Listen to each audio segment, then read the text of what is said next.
Yo, what's going on, guys? Aspect here. And before things go any farther in my base and EV, I want to do a quick base tour just to get people caught up for hopping in the series in the middle of it, or if you just want to know what kind of got me through HV. So this section down here is all built for EV stuff, and I'm now pretty much well into it. And I'm going to start reworking my base pretty soon to deal with EV stuff. So yeah, before I start tearing stuff apart, or tearing more stuff apart, I just want to give a quick tour of where I'm at so people can learn about it or catch up. So this was the main center of the base for all of like LV, MV, and HV. And I've already tore some stuff out, which is why I should have made this video earlier, but I only thought of it now. So this is kind of my whole workstation. I had HV stuff going in here, so all the motors and things. This was all LV and a little bit of MV. I didn't need that many MV components after... I'd say like after I hit HV, you kind of stop using a lot of the MV components, but you have some uses for these too, so they kind of stayed along for the ride. But LV and HV components are the ones you make the most of, so don't be lazy on how much silver and gold you're getting. So pretty early on in HV, I actually invested in my farming area up here. And I tore some stuff out of here already, but I was doing crop crossbreeding over here. And I was noticing, actually I was doing it over there, and I was noticing that my crops were dying as I got the stats up. So I went over here, and in front of me is a lush swamp biome. So this is lush swamp all out here. So I'm extending my base into this direction up in the sky at the highest point for the best nutrition or whatever, best air quality. And I'm growing two crops right now only. One of them is stickweed, the other one is glowing earth coral. Now the stickweed I don't need that much of, at least not right now, because I'm kind of buffering up molten rubber all the time, but this took me too long to do, so I'd recommend doing this pretty early on. And then let me show you the machine in the middle. So I think it's like a relatively new... I don't want to break the block in case it starts raining. It's a relatively new machine, I think, because I didn't notice it ever before, but you can build this thing called the Crop Manager. And they're not that expensive to make. I think it's like a robot arm or something. Two robot arms and a sensor. And the LV1 is plenty fine. And look, it consumes 4 EU per harvest or 1 EU per secondary operation. It takes no power, like, at all. And the radius is huge. It's an 11 by 3 by 11 radius. I guess the radius is 5, but that's the range of it. So you get tons of stuff out of this. So I have some barrels of void upgrades on them, and I'm kind of just supplying all these things right now. So the glowing earth coral makes glowstone in an extractor. And I'm buffering the glowstone in case I need it, which I will need it pretty soon. And then you centrifuge it at MV to get redstone and gold. So that's both being stored here. The redstone is also being centrifuged for mercury.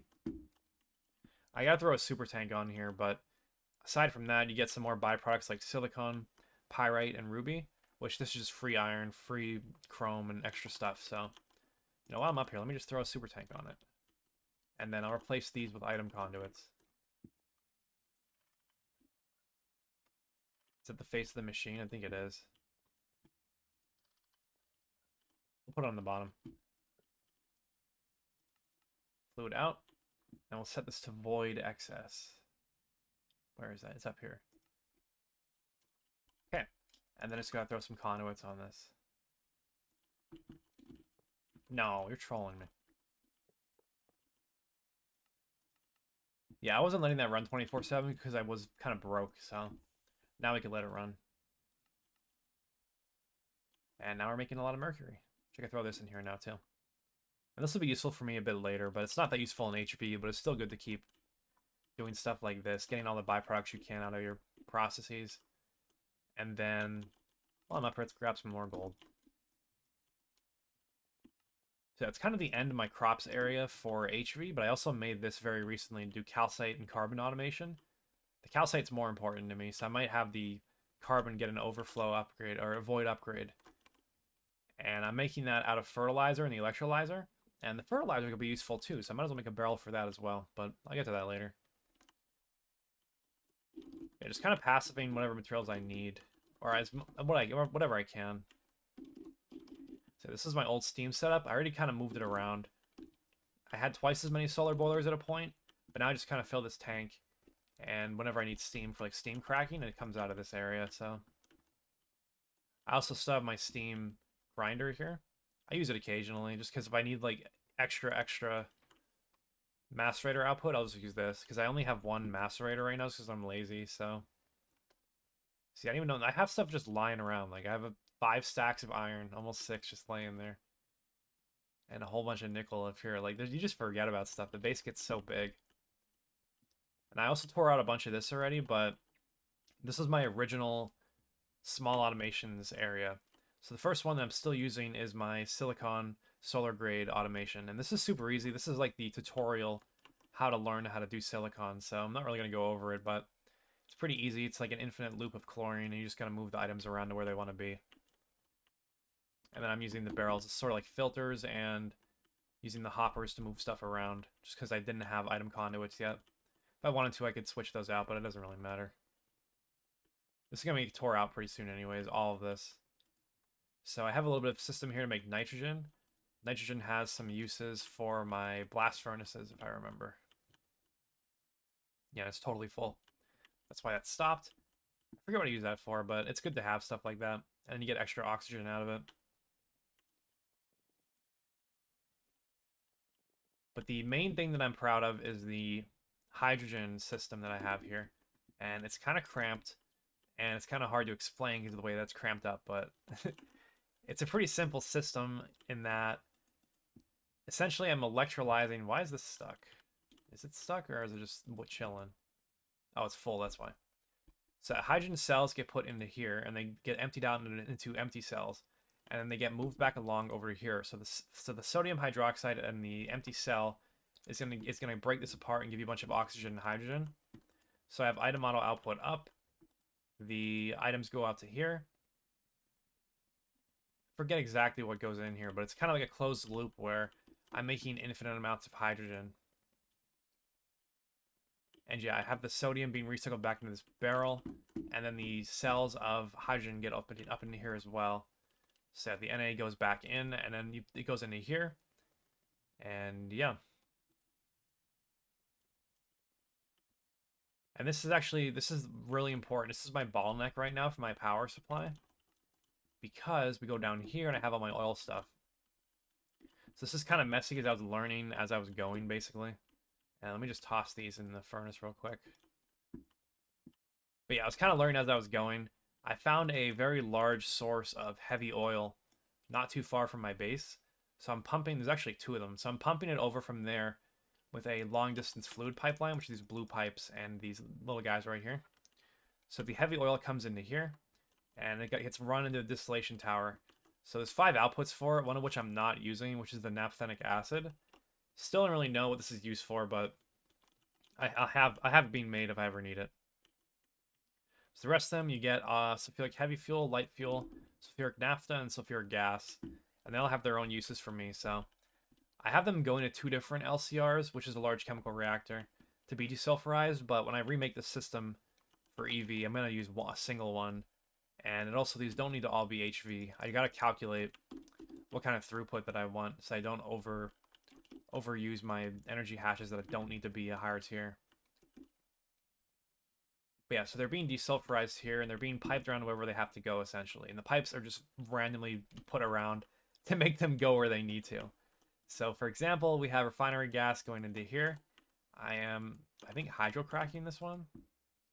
Yeah, so you crack it with hydrogen to make severely hydrocracked refinery gas, and then this is going to a distillery to make me some methane.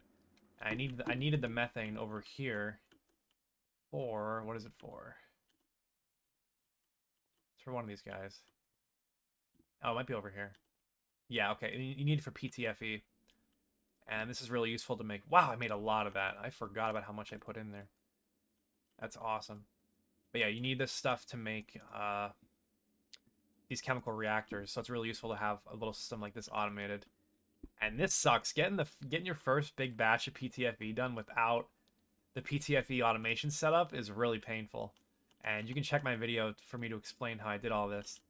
And I gotta get this going as well. Now that I have titanium tetrachloride, I can use it as a catalyst to get even better yields out of my PTFE production. The only problem is when you do it this way, you lose a bunch of chlorine, which I can't really afford to lose right now, but I'm going to have that automated really soon, so I will be able to afford to lose a lot of it, so. Other automations right here is for tetranitromethane. This is to enhance my diesel, and we'll get to that in just a minute. So, I'm pretty sure it's actually in this LCR. So the desulfurized heavy fuel and light fuel goes into this LCR, and it makes fuel, which gets dumped in the super tank. And from there, it gets conveyor module with cells into a ULV fluid tank into the advanced mixer. And this is what's making my cetane boosted diesel. And the tetranitromethane is just coming out of this pipe here. So this is a fine way to buffer it. It's not, maybe not the best way, but I felt this was good for what I wanted. And now as far as controls go for this system, I have a fluid output cover on this. I think that's what they're called, right? Fluid detector cover. And I have this set to output a redstone signal if we're at 3.5 million fluid. And I could raise it, but that's a good amount of a buffer. So we're at that threshold, so it outputs a redstone signal, which goes to the machine controllers over here, which should be somewhere over here. Oh yeah, it's on the distillation tower. So yeah, this is full. It'll turn off the distillation tower. But I should actually make this... I'm going to update this when I put it downstairs, but this is how I did it for the time being. There's two conditions that shove a distillation tower. This being full, or this being full, this hatch right here. And this is the one that just takes like the desulfurized fuels, or the undesulfurized fuels. So this is the light fuel hatch. As I'm making an excess of heavy fuel all the time, I decided to put this level transfer thing onto the light fuel, just so I can know if this is filled up, that this needs to chill out. But I don't think that this condition comes into play very often. So it's like questionably worth it. Oh shit, I broke it. But yeah, these all go underneath here with redstone, red alloy cable. And then they hit this machine controller, which decides if this turns on or off. And down here, just more piping hell, don't worry about it. You'll find a way. Just make the pipes go where they gotta go. That's all you gotta think about. That's what I think about all the time. So other stuff that I've had to do over here. Heavy fuel, severely steam cracked for toluene. And the toluene goes over here. I needed this for my first rocket. I made a little bit of an automated system, or semi-automated. So I have an H2S recycle loop over here. So I take the... Where does it come from? Forget what the chemical reaction is. You take hydrogen sulfide and you combine it with water, and then you breaks it apart into diluted sulfuric acid, which goes into a distillery, which goes into this tank, which has pretty much been buffered up for forever for me. I had two distilleries because for a while, this was producing at max capacity to fill the 3.5 million buffer. It was getting voided in this output hatch, so it was being produced much more quickly than I could deal with, so I made a second distillery and that kept up. Now it's not as necessary, but I'll have to upgrade this when I upgrade the whole system. And yeah, I needed this specifically for the toluene production, or the nitration mixture production. So I don't have it over here right now, so I'll just look up the recipe, but this needs sulfuric acid and nitric acid. So whenever I need nitric acid, I have a pump on a tank that I have over here. I don't really want to make more right now, but I take this tank and I move it over to put it right here, and then that automatically makes a ton of nitration mixture. And yeah, we have a whole bunch of TNT in the chest now. I've been using this for other purposes recently, so that's why the system's kind of broken up. But if this was working right, there would be a pipe connecting these two, not a hopper. I've been putting in the Fluix dust for charged Certus dust. This needs an HV reactor, I think. Oh, no, it doesn't. I just haven't been doing it because it's faster, because this takes forever. So I've been using this for a different purpose, but I should just make a new reactor, but it's okay. So this ended up being my main workshop area for HV. I didn't really plan it to be, but I kind of just kept laying machines down here.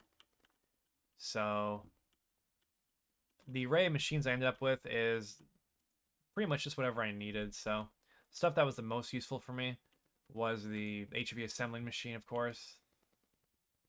The HV mixer puts in a lot of work too. I'm always over here making stuff, so.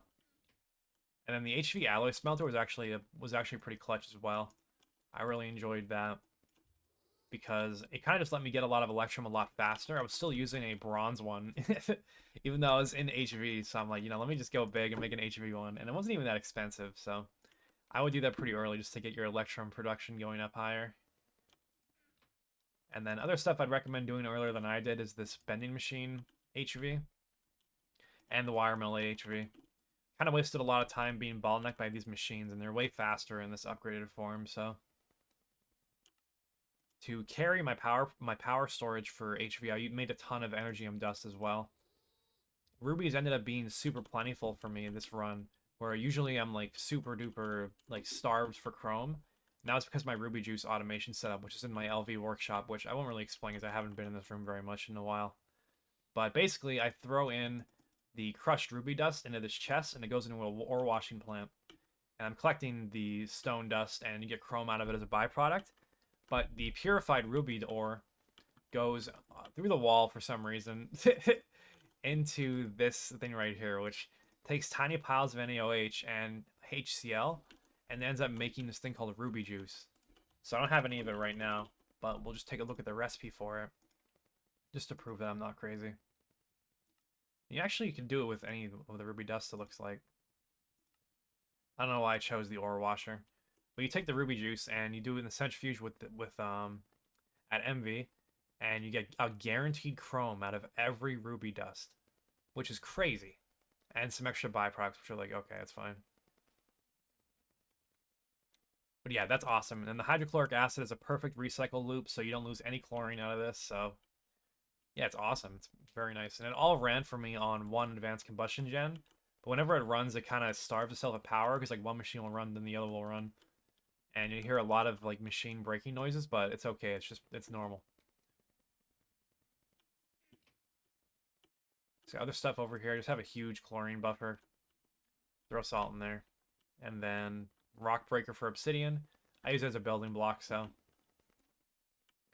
And while we're over here, I made an upgraded blast furnace room pretty recently. This was kind of in like the HV to EV transition I made this room. And the purpose of this is to process ilmenite to get a ton of rutile to process into titanium, which I have so much of now that I need to figure out how I'm going to use it. I'm too rich. I'm suffering from success. And these coils are definitely EV tier coils, but this is my up-tiered blast furnace. This one will run like a tier up of whatever I'm running, whatever stage I'm at right now. This is eating up EV amps right now, or 1 EV amp, and should be upgraded pretty soon to do more. Just toss these in my backpack, put them away later. So yeah, what else is going on here? So in HV, I had to delve into Thaumcraft a bit, and I had a lot of fun with it.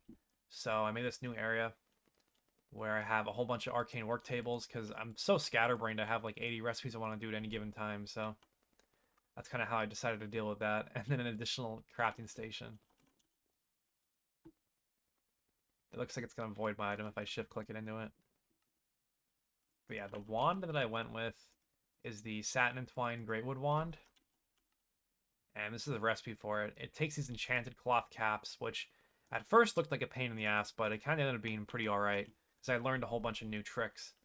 So first off, I made this new armor, the Bewitched Robes and Bewitched Leggings, which take stuff from witching gadgets. So let's put that back. So this is the best upgrade I've ever had to my quality of life from this run, literally, I'm not even joking, is the spinning wheel. So what you do with this is you put cotton in it, like this, and it spins it into string. So I have this little setup where it automatically puts it into the chest. So I have all my like leather and string related things in here so that I can just kind of have a place where I can make tons of enchanted fabric, a whole bunch of hardened leather and tanned leather. And this really helped me out a lot. So the other things, there's cloth of spacious folds. You just kind of make those. And you get this upgraded armor, which gives you even more V discount. And with my wand, I have a huge V discount as well. It's like 85%, I think. 84% average V cost. So that brought everything down a lot. And by the time that I had the nanosuit goggles and boots, I'm looking at like a huge discount for where I'm at.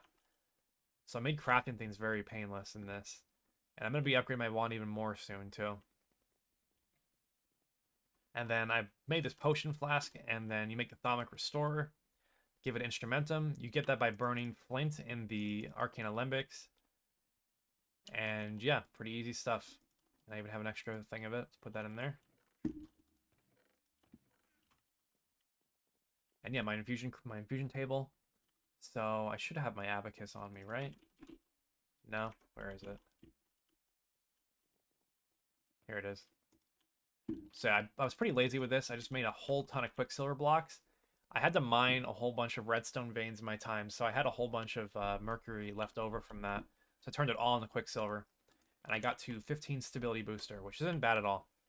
Covers pretty much all the recipes I've needed so far. I've had no issues with stability at all. So this is definitely a way to go to do this. And it's only one. This is only one thick right now, so it's too thick on the edge. Okay, I'm not breaking any more of this. This is. I'm getting into territory that I don't want to.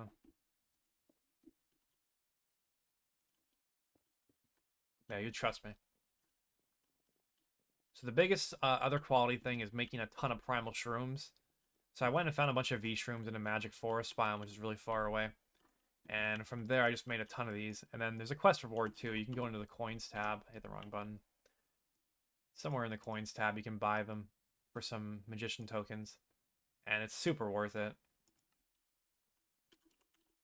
Yeah, you can just do that and then you go here. 20 dark wizard coins, it's like nothing. So yeah, I look how much of them I have, hundreds. So I make a whole bunch of these. If I break this whole field, it pretty much fills my wand and some, so that's awesome. And this, I'm just storing a bunch of jars here, just of different aspects, just because it's just a convenient way to do it, I guess. Just throw them in jars. I wish I could get bigger jars. There's probably a way to do it. I just don't. I've never run into it, so I'm gonna look into that before I start doing more Thaumcraft. I mean, when I get to the next level of Thaumcraft, I'll be doing it with Applied Logistics anyway, so the jars won't matter. This is a shadow metal automation. So shadow metal ore. Where is it?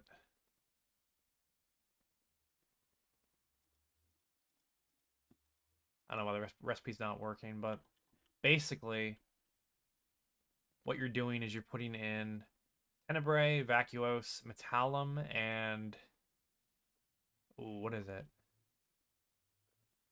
I forget what it is, but basically put them all together with stone in here. Oh, it says right here, Precantatio. And you get shadow ore. Yeah, it's not shadow metal, it's shadow ore. That's why it wasn't showing up. Yeah, I'm doing it in this just so I could let this buffer up, and I was pretty sure I was putting moon rock into this to get these because it had both tenebrae and vacuos on it. So yeah, this room is very unfinished. Yeah, that does it for the Thaumcraft area. I think that's kind of like everything that took me up to where I was in HV. I used to have my vacuum freezer here, but I took it downstairs as I needed it. But it had some uses in HV. It's probably worth explaining. I'm kind of just piping around cetane all over the base. So there's kind of like a main line, but kind of not really, of the diesel, and it kind of just goes wherever it has to go. I didn't really pay much attention to drawing the arrows on them because it kind of just flows like everywhere, and I'm gonna take it apart pretty soon anyways, so it's probably bad practice to have it sloshing around in the pipes, but it kind of acts as like a miniature tank where, at least that's how I think about it, where if you fill up the entire buffer of the pipeline, you have a much larger buffer than it looks like you have, because it looks like I'm only having 48,000 here, but every single pipe is 800. There's probably hundreds of pipes, so that is a way to do it. And I had a really good time with this. I really wonder how many combustion gens I have here. And by the way, I have pollution turned off, so I'm not worrying about it. I just think it makes the game a lot less fun. So while I'm here, just take a look at what is in the future coming. So Applied Logistics is done in the beginning. I have this little system here to make all the Applied Logistics stuff automated. So pretty simple. Just put the plate that you want in, and then you get out the processor that you need. So I have a redstone buffer going to an extractor. And yeah, it's not that bad at all. It's using one HV amp and it does all of it. I could run every machine simultaneously. It's very nice. This is what I'm working on in the episode I'm currently recording, which is epoxy. And I think I'm going to be able to do it in 2 LCRs, but with some supporting ones. So we're starting to get to some weird setups just because I'm in such a period where I'm about to transition into using applied energistics for everything, but I still have to get through a couple more things before I can get there, so a little bit more struggle and then we'll be done with that. So this is my tungsten processing. It all starts with this autoclave you put in the tungstate, and you get out lithium as a byproduct, and the tungstate gets shipped over to here, right? Is that correct? Yeah, you get sodium tungstate out of it. Okay, that's the recycled loop. So the fluid goes right into this. You can view my episode for more information on this, but it's a fully automated system, and there's no manual inputs into it besides the tungsten, so it's not 100% automated right now because I'm still manually. I need one more blast furnace to smelt down the oxide tungsten or whatever that you get out of it, and then I put it manually into the vacuum furnace because this just needs too much power. It needs an EV amp, and I'm not supplying that right now. I just have a whole bunch of batteries back here and 4 turbos. I hate this. I hate everything about it.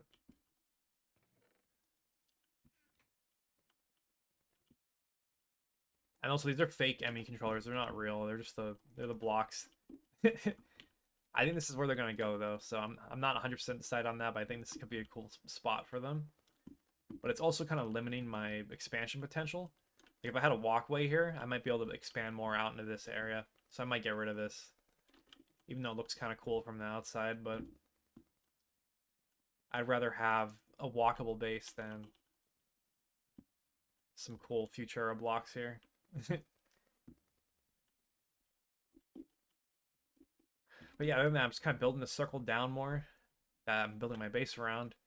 And I'm sort of starting to cut away from it, where I just need big rooms. So this is where I'm going to be putting my future oil distillation stuff. And I need to make another hatch right now. That's what I've got sidetracked doing. But we're going to fill this whole area up with oil byproduct distillation stuff. So it's going to be pretty cool. Hoping that I can fit it in the line that I have here. But if I got to bust out the wall this way, I'm okay with that. And yeah, we're just going to start expanding more and more extremely quickly. So I think that's going to do it in for this episode. I guess it's not really this episode, just a little interlude catch-up for people that maybe are just starting to watch now. But hope that lets you understand where I'm at a little bit more and helps you understand my base a bit more. I didn't cover this part because there's not much over here. This is where I craft my rocket stuff. And this is my smeltery, which is just kind of a legacy thing that I have to use every once in a while. So, and then we have the in-between lands. So this is the in-between area of the base where I'm running the pipes and stuff. Really recommend leaving a healthy amount of space like I did to run pipes and things. But yeah, that's pretty much it. I don't think there's much else to cover for this base right now. Whenever I feel like building, I turn this on and it makes my building guide. Yeah, that's kind of it. So yeah, guys, keep watching the episodes if you're interested to see how this goes, and I'm gonna keep grinding. We're staying on the grind. So hope you enjoyed. Until next time, have a good day. See you then.